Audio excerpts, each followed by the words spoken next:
মালয়েশিয়ার ভিসা নিয়ে আপনার কৌতূহল থাকাটাই স্বাভাবিক, কারণ সাম্প্রতিক সময়ে এটি বেশ আলোচনার বিষয়। 2026 সালের শুরু থেকে মালয়েশিয়ার শ্রমবাজার এবং ভিসা সংক্রান্ত কিছু গুরুত্বপূর্ণ পরিবর্তন ও আপডেট এসেছে। সহজভাবে বর্তমান পরিস্থিতি নিচে দেওয়া হলো। মালয়েশিয়া কি নতুন ভিসা চালু করেছে? হ্যাঁ, তবে এটি আগের মতো ঢালাও নয়।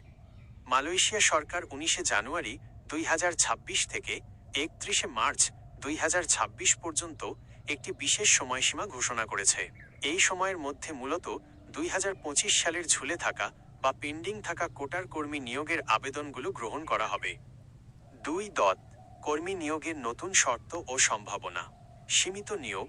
প্রবাসী কল্যাণ মন্ত্রণালয়ের তথ্য অনুযায়ী মালয়েশিয়া এবছর অর্থাৎ 2026 সালে বাংলাদেশ থেকে প্রায় 30,000 থেকে 40,000 কর্মী নেওয়ার পরিকল্পনা করছে। আগে যে লাখ লাখ কর্মী নেওয়ার গুজব ছিল, বাস্তবে সংখ্যাটি তার চেয়ে অনেক কম। এজেন্সি বাছাই। মালয়েশিয়া এবার কর্মী নিয়োগের জন্য কঠোর শর্ত দিয়েছে।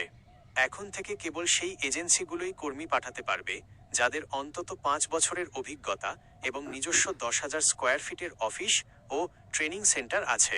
পেশাজীবী ভিসা ইপি, যারা দক্ষ শ্রমিক বা প্রফেশনাল হিসেবে যেতে চান, তাদের জন্য 1 জুন 2026 থেকে ন্যূনতম বেতন কাঠামো 5,000 রিঙ্গিত করা হচ্ছে। 3. ট্যুরিস্ট ও অন্যান্য ভিসা। ট্যুরিস্ট বা সামাজিক ভ্রমণ ভিসা আগের মতোই চালু আছে। আপনি চাইলে ভিএফএস, গ্লোবাল বা নির্দিষ্ট এজেন্সির মাধ্যমে আবেদন করতে পারেন। এক্ষেত্রে ব্যাংক স্টেটমেন্ট এবং রিটার্ন টিকিটের মতো নিয়মিত নথিপত্র প্রয়োজন। কেন এই পরিবর্তন? মালয়েশিয়া সরকার তাদের শ্রমবাজারে স্বচ্ছতা আনতে এবং অতিরিক্ত কর্মী আসার ফলে যে বিশৃঙ্খলা তৈরি হয় তা ঠেকাতে এই কড়াকড়ি আরোপ করেছে। বিশেষ করে সিন্ডিকেট প্রথা ভেঙে সব বৈধ লাইসেন্সধারী এজেন্সিকে সুযোগ দেওয়ার চেষ্টা চলছে। সতর্কতা।